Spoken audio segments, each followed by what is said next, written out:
वो तो बड़ा मुश्किल होगा फवाद चौधरी साहब। मसला यह है कि पाकिस्तान पीपल्स पार्टी जिसने ये तरमीम करवाई थी, जो उसका क्रेडिट लेती है कि आपने बहुत बड़ा काम किया था, वो तो 18वीं आईनी तरमीम को अपनी रेड लाइन करार देते हैं। पर्टिकुलरली एनएफसी अवार्ड में जो शेयर था सूबों का और मरकज का, उसे वो अपनी रेड लाइन करार देते हैं।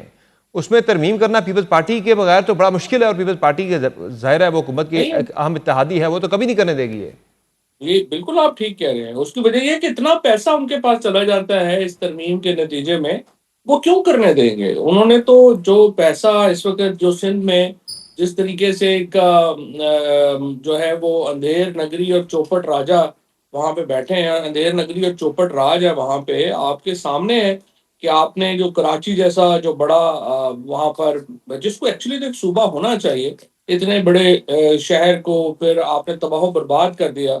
आपने वहां पर जो है फंडिंग है नहीं, वहां पे वो कुछ भी आप नहीं कर पाए। अंदरूनी सिंध के जो हालात हैं वो आपके सामने हैं। लेकिन ये तो कोई तरीका नहीं है कि आप दो पार्टी और दो खानदानों की खुशनुदी के लिए ही पूरे पाकिस्तान का जो आइन है उसका हुलिया बगाड़ फवाद दें। साहब, आपके दौरे फेडरेशन हुकूमत में भी तो एक अटेम्प्ट तो हुई थी, दो आपके पास नंबर्स नहीं थे, लेकिन नंबर्स उस वक्त जहां से मैनेज हो रहे थे, वहां पे तो एक सोच थी कि 18वीं तरमीम में एनएफसी कम अज कम जो है वो हर सूरत में रिवाइज होना चाहिए। तो वो एक सोच तो थी, कोशिश तो थी कि हो जाए, तो फिर ज़ाहिर तब भी नहीं हो सका था।